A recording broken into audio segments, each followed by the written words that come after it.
Tiniyak naman ng Agriculture Department na sapat ang supply ng agricultural products. Kaugnay niyan, handa na rin ang kagawaran ng pagpapatupad ng price cap sa imported rice sa harap na rin ng epekto ng kaguluhan sa Middle East. Si Elijah Canlas sa sentro ng balita.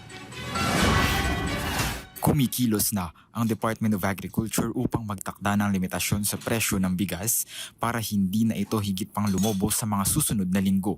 Batay sa kasalukuyang presyo ng mga pamilihan sa Metro Manila, pumapalo sa 55 hanggang 63 pesos kada kilo ang premium imported rice. Nasa 45 hanggang 49 pesos naman ang presyo ng imported well-milled rice, habang nasa 42 hanggang 43 pesos ang imported regular milled rice. Para sa mga namimili, malaking pasanin ito sa kanilang pang-araw-araw na budget. Dahil dito, nakahanda na ang DA na magpatupad ng price cap o limitasyon sa presyo ng imported na bigas sa pagtatapos ng kasalukuyang buwan. Ito ay matapos magkasundo ang National Price Coordinating Council o NPCC na isumite ang rekomendasyong gawing 50 pesos ang pinakamataas na presyo ng kada kilo ng imported rice sa tanggapan ng Pangulo. Ayon kay DA Secretary Francisco Chu Laurel Jr., si Pangulong Ferdinand R. Marcos Jr. pa rin ang magbibigay ng pinal na desisyon ukol dito.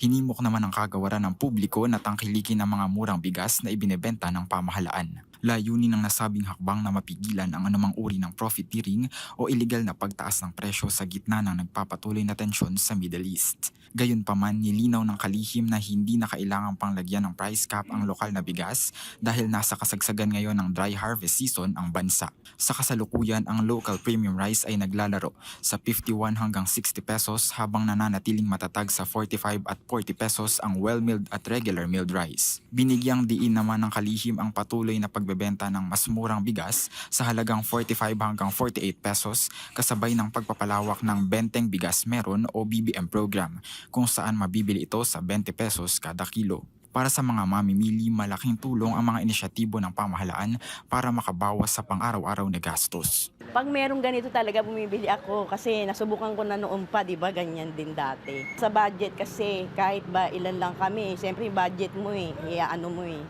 Kahit dalawa lang kami sa bahay pero nauubos agad yung budget. Ayon sa ilang mamimili, sulit at maayos ang kalidad ng mga ibinebentang bigas ng nasabing programa. Bumibili kami ng tag 20 na bigas kasi subukan na namin na bumili kasi sa hirap ng buhay po ngayon, kailangan namin na magtipid. Okay naman po siya, masarap naman.